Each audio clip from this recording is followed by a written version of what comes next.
My team and I have managed over 50 different YouTube channels. We've gotten over 1 billion impressions, over 100 million long form views. And if you're a business owner doing 2 million or more a year and you're still dumping $10, $20, $50,000 a month into ads without building a single organic asset, you need to hear this. I'm gonna break down the top 6 patterns that we've seen across all of those channels that separate the ones that actually grow from the ones that die. And stick around to the end because the last pattern is something that almost no business has in place, but it's the one thing that makes everything else work. So here's what we've learned doing this every single day across a bunch of different channels on YouTube. Let's get into it. The first thing that we've seen is that consistency beats virality. Nobody wants to hear this, and I know that is not sexy. Everyone wants the million view video. But here's what we've seen across our entire portfolio. The channels that post 2 to 3 times per week consistently are the ones that outperform channels that post once in a while, unless you already have a huge audience. One of our clients was posting maybe 1 video every other month with barely any traction. Once we came into their system and we got them posting consistently, within a few months, the growth was completely different. The thing about YouTube's algorithm is that they reward channels that show up regularly. It's like compound interest. Every single video that you post adds to the library, adds to your search presence, and adds to the algorithm's understanding of your channel, but only if you're consistent enough for it to compound in the first place. The channels that try to go viral with 1 video every single couple weeks are basically starting over every single time that they post. There's no momentum and there's usually no system with that. For clients, we recommend posting at least 8 to 10 videos a month. That's just a baseline. And I know you're thinking that's a lot of videos. And that's exactly why most businesses can't do this alone, but we'll get to that later on in this video. The second pattern that we've learned is that your first 20 videos are really the foundation, and most people quit way before they even get there. After looking at a bunch of different businesses' YouTube channels, the average business that tries YouTube on their own gives up at around 8 videos. That's it. They post 8 videos, they post 8 times, they don't see the results that they expected, and then they walk away thinking that YouTube doesn't work. This doesn't just apply to YouTube either. It applies to short form content. It applies to posting your podcast. The amount of people who quit after posting their first podcast episode is huge. And each time that you post another episode, you're beating that percentage of people who have quit at that stage. Most business owners don't realize that the first 20 videos are not about getting results. It's about building the foundation. You're teaching the algorithm who you are, what your channel is about, and who to show your content to. Again, you're building a library of searchable content and trying to get better at things like scripting, filming, editing, the whole process. I believe that the channels who can push past the first 20 videos and keep going are the ones who see some sort of inflection point. The traffic starts to hit, videos start to rank in search, and the algorithm starts recommending your content to new viewers because it's starting to learn about you. And you have to earn that by not quitting after the first 8 videos. Pattern number 3, if you've ever heard of the 80-20 rule, this is basically your thumbnail, your title, and your hook on YouTube. That's the 20% of effort that's gonna drive 80% of your results. Everything else matters, of course, but if you get these 3 things wrong, none of the other things matter. Your title is the reason that they read more. And then when they click on your video, your hook within the first 5 to 10 seconds is the reason that they stay or leave. If you lose them at any of those 3 points, the rest of your video doesn't even exist or matter to that viewer. Alex Hormozi has a framework for this that I think about constantly. He calls it the 3 Ps, right? Proof, promise, and then plan. You need to do these 3 things very fast. You need to show that you're credible. You need to make a promise about what the viewer is going to get from watching your video, and you need to give them a plan so that they know that the video has structure. If your first 10 seconds don't hit at least 2 of those 3 things, you're going to be losing people before they even hear the rest of your actual content. Most businesses in the beginning honestly just skip all 3. They just open up with a generic intro, some rambling, and then their retention drops off the cliff in the first 30 seconds. We want to script every single hook with this framework in mind. And to show you a real example of this, I mean, we run A/B tests all the time. For one of our channels, we had the exact same video title, but just 3 different thumbnails. And the first thumbnail captured 22% of the total watch time. The second one got about 25%, but the third thumbnail got 53%, which is more than the other 2 combined. This is the same video, same content. The only thing that was changed was the image that people saw before they clicked. One design choice more than doubled the watch time, and that's just how much this stuff really matters. Like, that's the 20% here. So if you're a business owner, your YouTube channel needs volume, both in post and also A/B testing. If you're only posting 1 video a month, you're not running enough tests to even learn anything. And when you're posting 8 to 10 videos a month, like we do, and some of our channels, we post even 20 plus, then you're running a lot of different tests and iterating on the different hooks and the structures and the titles and the thumbnails, and you're learning what your specific audience responds to. That kind of testing and volume requires a system. You need a thumbnail designer, you need a strategist, you need a project manager. You know, this is just one of those things where you either need to build a team from scratch and train them, or or work with a team. So work with an agency who's already done this multiple times. And that way you're not just guessing. The next pattern kind of goes with this. And this is probably the most important thing on this entire list. And that is outlier research. Here's what I mean. Most businesses on YouTube are just guessing. Like they sit in a room, they brainstorm video ideas based off of what they think is interesting. And then they wonder why nobody watches. That's like opening up a restaurant and putting things on your menu that you personally like to eat without ever asking what your customers want. What we do is completely different. Before we even script a single word or film anything, we want to study what's already working on the platform. We look for outliers. And so these are videos in our client's niche that performed way above the average for that channel or the topic. So if a channel normally gets 5,000 views, but one of the videos got 200,000 views, that's an outlier. And that outlier is telling you something. It's telling you what the audience actually wants to watch. And so we base our video ideas, our titles, our thumbnails, all of it off of proven concepts. Sure, some of these videos are original ideas, but we're most of the time reverse engineering what the audience has already said that they wanted to watch through their click-through rates and through their watch times of other videos. This is what Alex Hormozi calls pre-work over post-production. I think a lot of people obsess over their editing, their transitions, their fancy graphics, and production quality matters. It's just not what makes a video really succeed. The work that you do beforehand, before you even press record, doing the research, the topic selection, and then scripting out the hook, that's what determines whether the video performs. The best editor in the world can't save a video about a topic that nobody cares about. So when you base your strategy off of outlier data,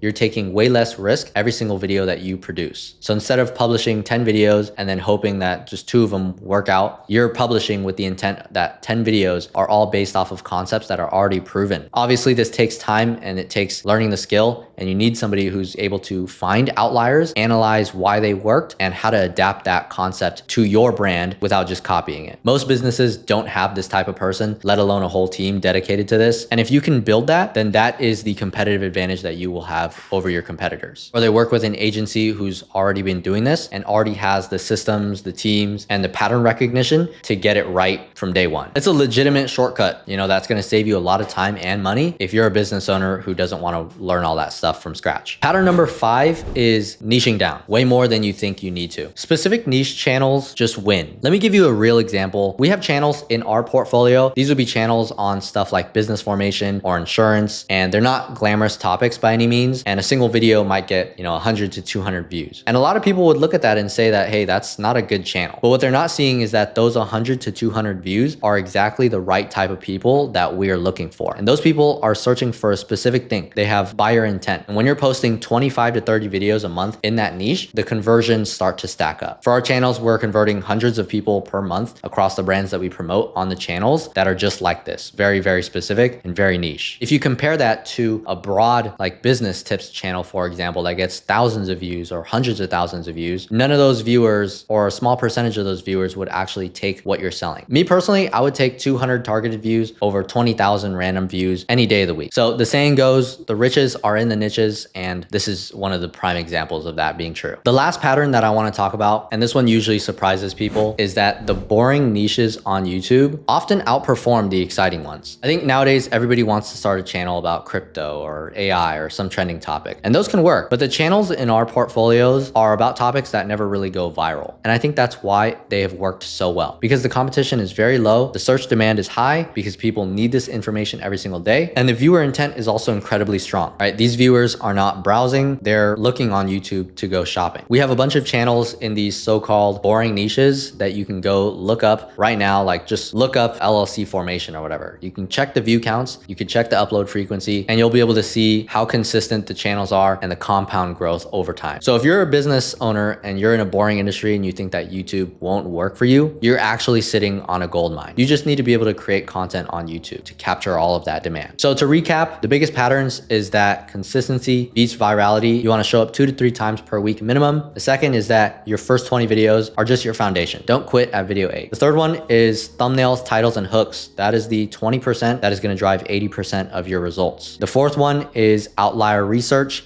This is going to be your unfair advantage. So don't guess, study what's already working. 5 is to niche down very aggressively. Targeted views are much more valuable than low quality views. A tiny bit of targeted views will beat a lot of low quality views. And last, boring niches are gold mines. This is low competition, high search intent. And if you're watching this and you're thinking, all right, I get it, but I don't have a team to execute all of this, that's literally what we do. At Longform Launch, we can handle everything for our clients: the strategy, the outlier research, the scripting, the filming, the editing, the thumbnail design, SEO, analytics, monthly reporting, all that stuff. You would only have to commit 2 hours per week, maybe on a camera. We would handle everything else. So if you're in SaaS, e-commerce, coaching, whatever, there is only one slot, and once it's taken, it's taken. So we're not going to work with your competitors. If you want to see how YouTube could work for your specific business, the link to apply is in the description down below. It takes about 2 minutes to apply. And if you're a good fit, then we'll put together a custom strategy for your channel before you even spend $1 with us. All right, so that's it. Make sure to like the video, subscribe, all that good stuff. Thanks for watching, and I'll see you guys in the next one.